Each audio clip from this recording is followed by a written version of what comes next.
অভিষেকের বউ সোনা স্মাগলিং করতে গিয়ে এয়ারপোর্টে ধরা পড়ছে।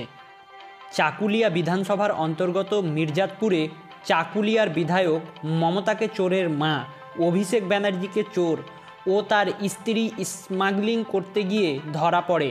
ঠিক এমনই একগুচ্ছ আরোপ করলেন চাকুলিয়ার বিধায়ক আলী ইমরান রাম। বিস্তারিত জানতে দেখুন ভিডিও। চাকুলিয়া থেকে জামিল আখতারের রিপোর্ট। কিসের গর্ব ভাই? গর্বটা কিসের? তুমি আমার এলাকাকে লুটে খাচ্ছ, চুরিতে তোমার নাম, নারদার চোর তুমি, ছারদার চোর তুমি, কোটি কোটি টাকার সম্পত্তি লুট করছে তোমার ভাইপো। 34-35 বছরের ছেলে আজকে 1,500 কোটি টাকার সম্পত্তি হয়ে গেল, আর তুমি বলছো আমি গর্ব। কিসের গর্ব? তোমার ভাইপো চুরি করতে গিয়ে ধরা পড়ছে, তার বউ সোনা স্মাগলিং করতে গিয়ে এয়ারপোর্টে ধরা পড়ছে অভিষেকের স্ত্রী, আর তুমি বলবে আমি বাংলার গর্ব। আর এরা চোরকে বলবে বাংলার গর্ব। চোরের মায়ের বড় গলা, মমতার গলা ওইরকম। একে বলছে বাংলার গর্ব, কারণ সব চোরের তো নেত্রী হচ্ছে, এরাও চোর ওরাও চোর। তো চোরের গর্ব চোর হতে পারে, আপনার আমার গর্ব বাংলার গর্ব মমতা হতে পারে না।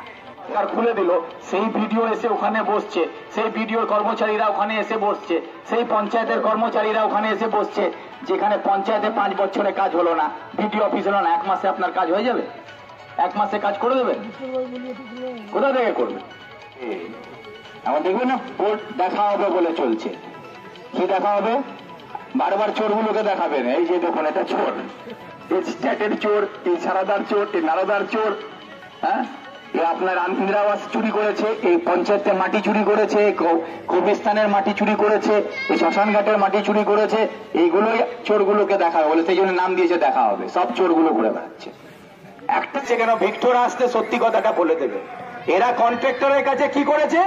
আমি যেদিন এখানে সভা করে গেছিলাম কৃষক আন্দোলনের জন্য, আমি তারপরে ডিএমকে ধরেছি কি মির্জাতপুরে ব্রিজের কি হলো, আপনারা 46 লাখ টাকা দিয়ে ব্রিজটা করবেন, তো টাকা কোথায় গেল, কাজ হচ্ছে না কেন? তখন জেলা পরিষদের এডিএম এর কাছ থেকে যখন খবর নিচ্ছি, ও বলছে টেন্ডার হয়েছে কিন্তু কাজ করতে কন্ট্রাক্টর যেতে চাইছে না। কেন? কন্ট্রাক্টরকে ধরলাম, কি ব্যাপার ভাই? তো বলছে যে মন্ত্রী ফিতা কেটে গেছে সে মন্ত্রী 3 লাখ টাকা নিয়েছে। নিয়েছে যে ফিতা কেটেছে। ভাবুন তো, ফিতা কাটার দাম হচ্ছে 3 লাখ টাকা। হ্যাঁ, তো সে মন্ত্রী 3 লাখ টাকা তুলেছে। আর এই যে আমাদের জেলা পরিষদের নেতা, কি নাম, জাহিদ আলম আরজু সাহেব, ইনি মন্ত্রী থেকে কম না, বলছে মন্ত্রীকে 3 দিয়েছো তো আমাকেও 3 দিতে হবে। এখন 3-এর খেলা চলছে, যে 3 ওখানে দিয়েছো, 3 এখানে দিতে হবে।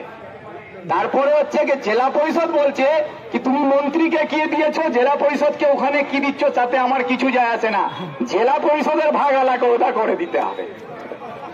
তো করেছি কি আপনারা ভাই জেলা পরিষদের ভাগটা অন্তত ছেড়ে দিন এবারকার মতন, তাহলে কাজটা হয়ে যায়। নাহলে কন্ট্রাক্টরকে আপনারা 4 লাখ টাকা চাপাবেন, ও 4 লাখ টাকা দিলে ও কাজ করতে যেতে চাইছে না। ফিতা কাটাবে কেন ওদেরকে দিয়ে? এই অবস্থার মধ্যে আপনাদের কাজ চলে আছে। 2 বছর আগে এই কাজটা হয়ে যেত যদি ঠিকভাবে আমার টাকা দিয়ে করে দিত, আজকে আপনাদের গাড়ি ঘোড়া ট্রাক্টর সবের উপর থেকে যেতে পারতো। কিন্তু আজকে এই জায়গায় নিয়ে গেছে। তাও আমি চেষ্টা করেছি ওদেরকে নিয়ে কাজটা করাবো। এখন ওরা জেনে গেছে ওখানে কাজটা আরম্ভ করবে, ভিক্টর গিয়ে আরম্ভ করবে, মানুষ বলবে এলা ভিক্টর আরম্ভ করিয়ে দিল। তাই এখন ওদের পেটে ব্যথা।